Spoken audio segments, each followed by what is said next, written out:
როგორც იცით, გადაბარების ჯგუფი უკვე რამდენიმე დღეა სამინისტროში მუშაობს, მაგრამ დღეს პირველად შევხვდით მე ახალ მინისტრს.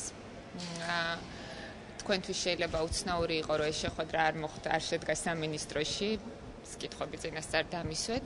აქ არაფერი არაბუნებრივი არ არის, პირიქით მე ძალიან ვაფასებ და ამას როგორც პატივისცემის ჟესტს ისე განვიხილავ, იმიტომ რომ ამ სამინისტროში გარკვეული იერარქია არსებობს და ამ იერარქიაზეა დაფუძნებული სამინისტრო, ასე რომ ის რომ ჩვენ შევხვდით არა სამინისტროში, არამედ სხვაგან, მე მგონი კეთილგანწყობის გამოხატულებაა ორივე მხრიდან. ძალიან შინაარსიანი საუბარი გქონდა, დეტალურად გავიარეთ სამინისტროს სტრუქტურა, ბიუჯეტი, წარმატებები, ჩემი შეფასებით რაც არის, პრობლემები, რომელზეც კიდე სამუშაო იქნება, ბუნებრივი ახალ მინისტრს თავისი ხედვები აქვს, რაზე უნდა გაამახვილოს ყურადღება, მაგრამ რაც თავარია, უმნიშვნელოვანესზე ვთანხმდებით. რომ ამ სამინისტროს როლი არის ძალიან დიდი სახელმწიფოს წინაშე და ეს პასუხისმგებლობა ამ სამინისტროზე მუდმივად დარჩება.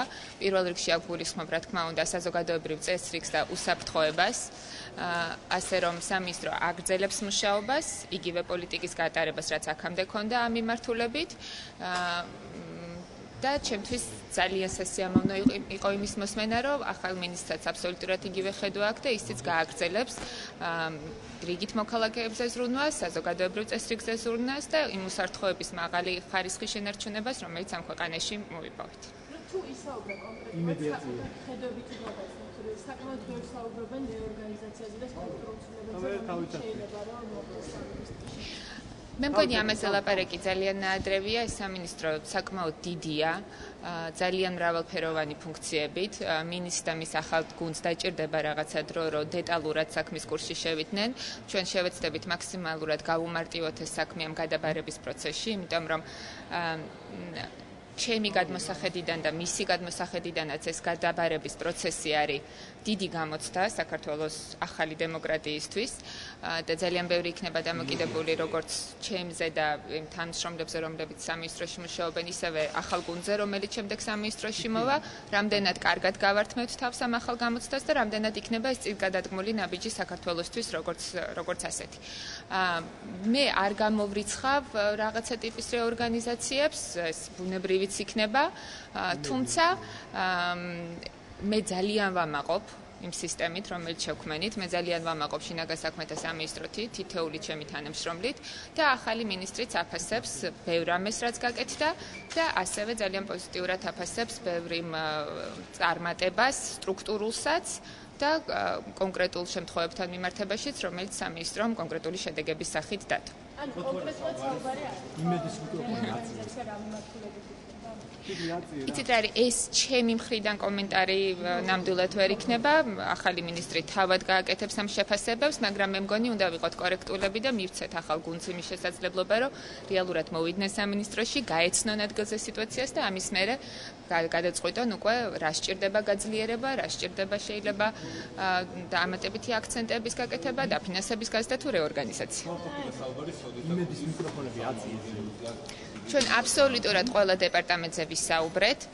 მე მივაწოდე ინფორმაცია დღევანდელ მდგომარეობაზე, იმ გზაზე, რომელიც გამოვიარეთ და კიდევ ერთხელ ვამბობ, შემდეგი გეგმები უკვე ახალი ხელმძღვანელობის გადასაწყვეტი იქნება. შემდეგი შეხვედრა როდის არის დაგეგმილი და თუ ჩვენ ყოველდღიურ რეჟიმში ვმუშაობთ, გადაბარების ჯგუფი ჩემი მოადგილეების დონეზე აბსოლუტურად ყოველ დღე ვცვლიან ერთმანეთში ინფორმაციას და ბუნებრივია მე და ახალი მინისტრიც მუდმივ ხაზზე ვიქნებით და ნებისმიერი კითხვა, რომელიც მას შეიძლება ქონდეს სისტემური, ადმინისტრაციული, ფინანსური თუ კონკრეტულ საქმეებთან დაკავშირებით, ჩემი ვალია რომ მაქსიმალურად გავუადვილო მასაც საქმოსვლის პერიოდი და დავახვედრო ეფექტური სამინისტრო, რომელიც ქმედითია. ბოლო დღეების განმავლობაში ყაჩაღობის უკაცრავად ეს პარალელ რეჟიმში არ ვქნა.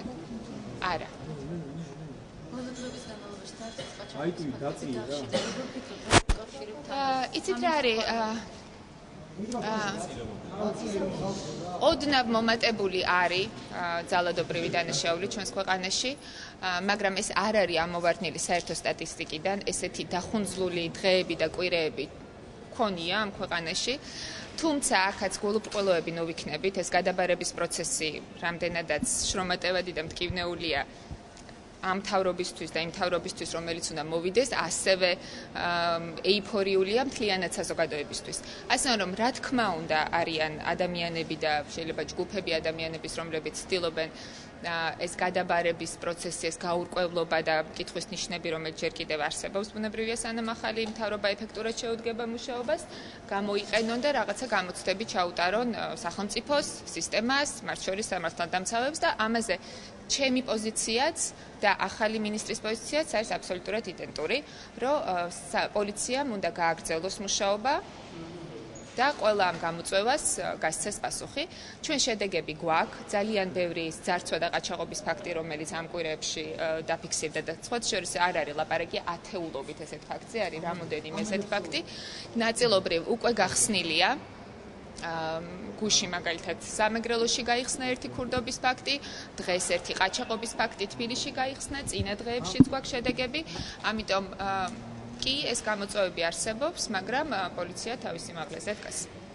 ამიტომ ჩვენ არ დაუშვებთ, შეიძლება ამას დავამატებ ჩემი მხრიდან, არ დაუშვებთ ქვეყანაში სიტუაციის არევას, იმიტომ რომ ძალიან გულწრფელად გეტყვით, ახალი მინისტრის წარმატება რეალურად იქნება ჩემი წარმატება. ანუ მე თუ შევძლებ, რომ მას დავუტოვო ქმედითი სამინისტრო და ის თუ შეძლებს, რომ ეს ქმედითი სამინისტრო კიდევ უფრო ეფექტური გახადოს, ეს არის რაც ქვეყანას უნდა. შესაბამისად, მისი წარმატება ჩემი წარმატებაა და ამას საცნობიერებს აბსოლუტურად ყველა პოლიციელი და იმედი მაქვს, რომ საზოგადოების უდიდესი ნაწილიც. მადლობა.